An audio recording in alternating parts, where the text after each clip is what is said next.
Assalamualaikum warahmatullahi wabarakatuh. Shalom, Om Swastiastu, Namo Buddhaya, Salam Kebajikan. Perkenalkan, saya Imelda Saradewi dari kelas B, nomor induk mahasiswa 14036222026. Kali ini saya akan mereview kembali atau menjelaskan kembali mengenai perkembangan sosial. Tapi sebelum kita membahas lebih dalam mengenai perkembangan sosial nih, kita akan berangkat terlebih dahulu dari definisi perkembangan itu sendiri.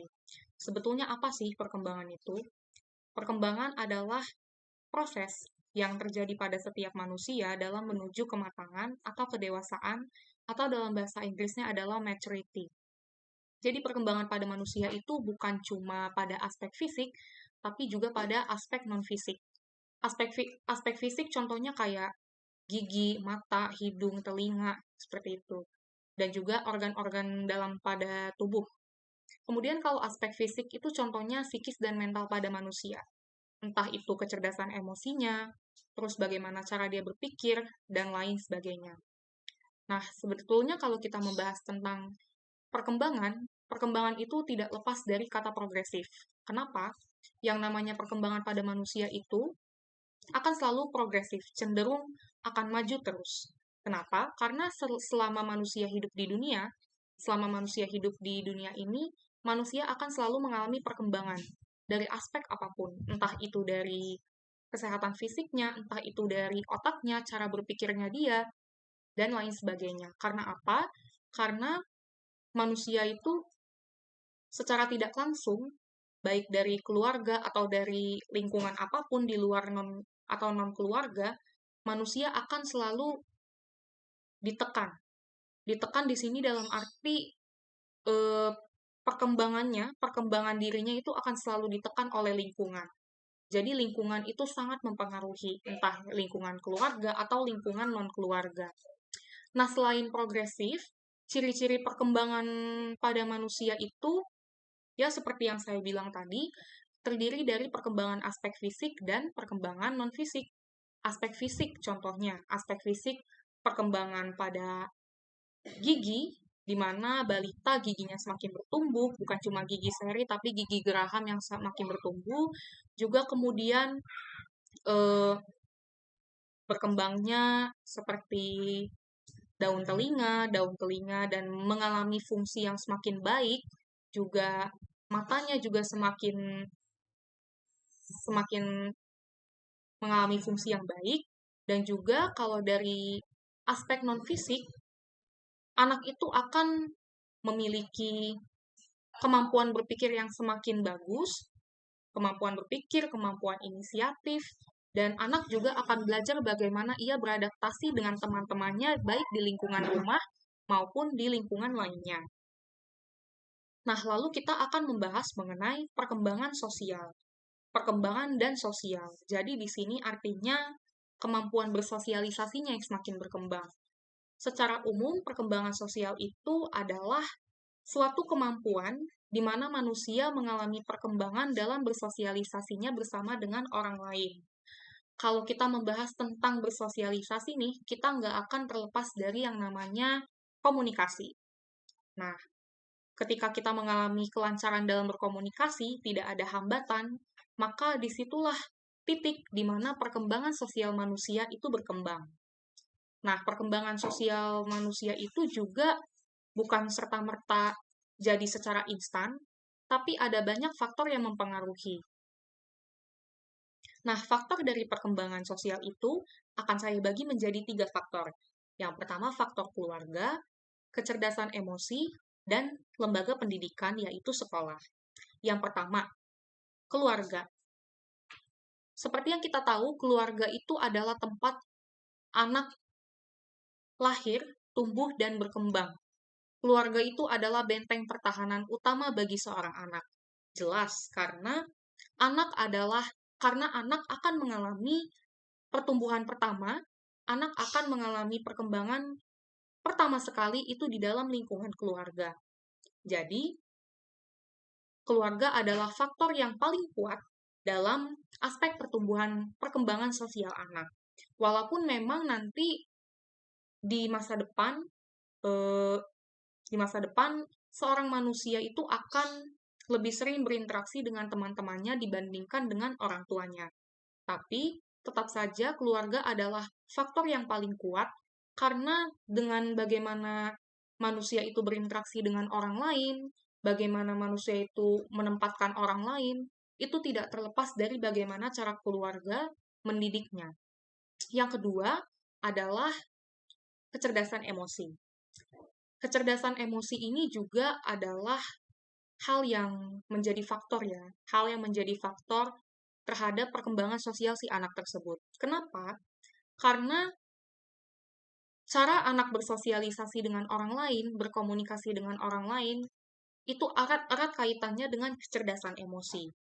Karena setiap dari kita pasti diperhadapkan dengan orang-orang yang berbeda latar belakang dan yang pasti karakternya berbeda-beda dan cara mereka berbicara pun juga berbeda.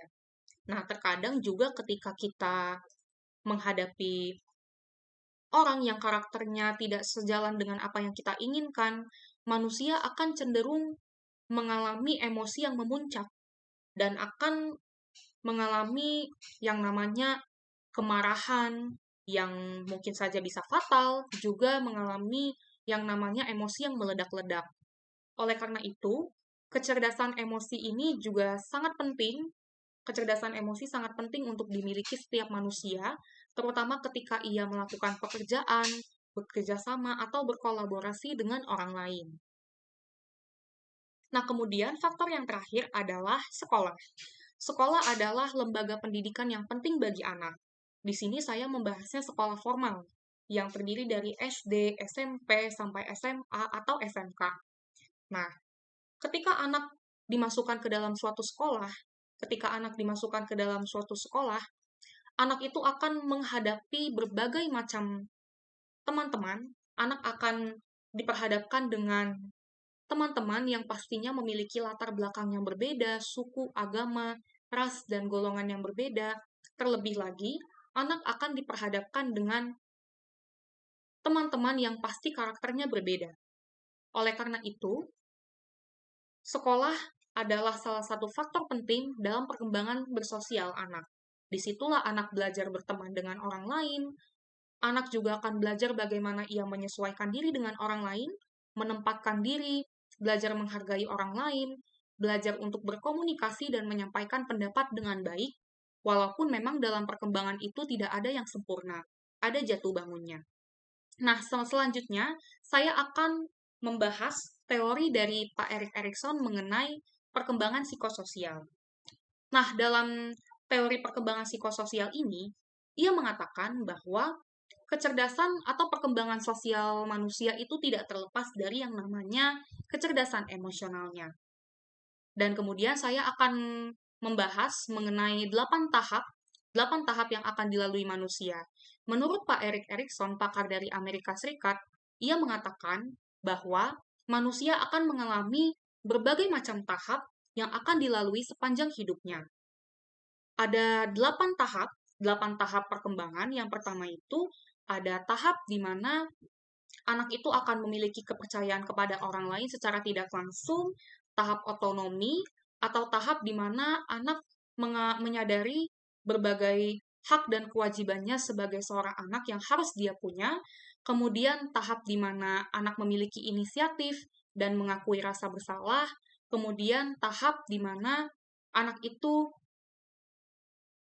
menyadari tanggung jawabnya, tahap mencari identitas, tahap menjalin hubungan, tahap dewasa dan berkontribusi, dan yang terakhir adalah tahap kematangan sampai meninggal dunia. Beberapa step by step ini, 8 step by step ini akan selalu dihadapi oleh manusia. Walaupun memang dalam perkembangannya tidak ada yang sempurna, ada jatuh bangunnya. Itu adalah tahap-tahap perkembangan yang dikemukakan oleh Pak Erik Erikson dalam teori psikososialnya. Nah, kemudian saya akan membahas mengenai atau mereview kembali mengenai bentuk tingkah sosial seorang manusia. Kalau di case ini saya akan membahas dari peserta didik. Yang pertama itu ada negativisme atau pembangkangan atau perlawanan.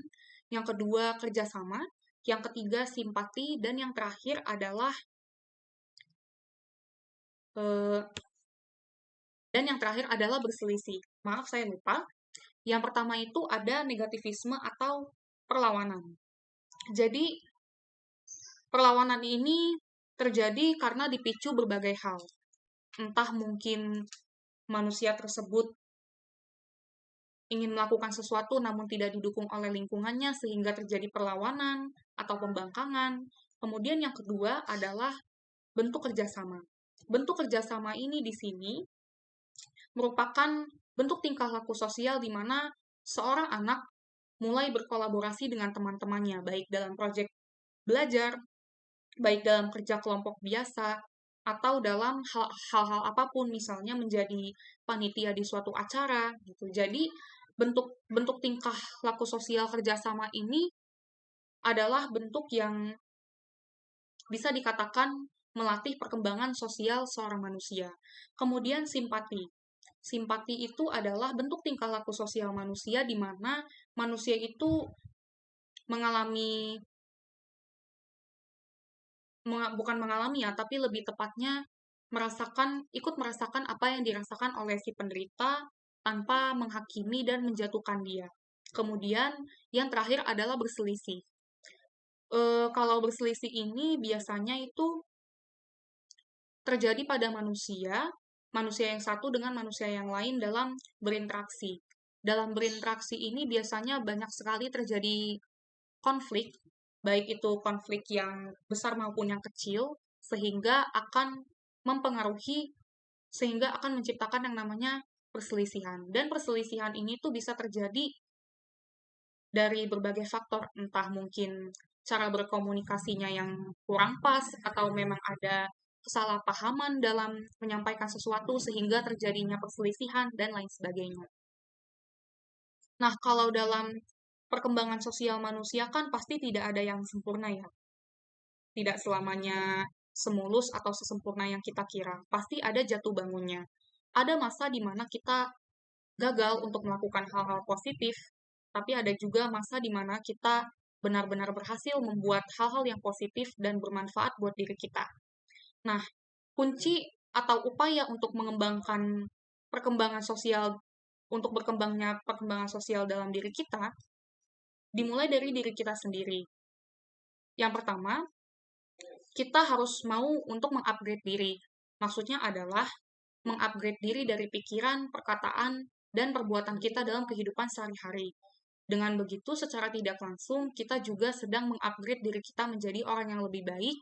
Kemudian, salah satunya yang saya tahu juga, selain mengupgrade diri lewat pikiran, perkataan, dan perbuatan, kita juga bisa membaca buku-buku self-improvement lainnya atau buku-buku pengembangan diri kita. Dan juga, kalau untuk upaya untuk mengembangkan perkembangan sosial, kita juga bisa untuk belajar dari pengalaman orang lain, belajar dari opini-opini orang lain yang mungkin belum tentu salah, tapi bisa kita terapkan dalam diri kita, dalam dunia bersosialisasi kita, dan juga jangan malu untuk bertanya dan mengkritik sesuatu yang mungkin menurut kita benar. Nah, kalau kita berupaya untuk mengembangkan orang lain, merubah orang lain menjadi lebih baik, apalagi dalam perkembangan sosial mereka, dalam berinteraksi mereka, kita juga bisa menjadi teladan bagi mereka. Kita bisa menjadi contoh bagi mereka dalam bertindak, dalam berbuat, dalam memperkatakan sesuatu hal, karena saya yakin dan percaya bahwa ketika kita melakukan sesuatu yang baik, ketika kita memiliki pikiran, perkataan, dan perbuatan yang baik, maka secara perlahan-lahan orang lain juga akan terkagum dengan kita dan akan melakukan tindakan yang sama dengan kita. Sekian dan terima kasih. Kurang lebihnya mohon maaf. Terima kasih kepada Bapak Hapidin dan Bu Novi atas kesempatannya saya bisa mengikuti ulangan tengah semester perkembangan peserta didik pada kali ini. Terima kasih.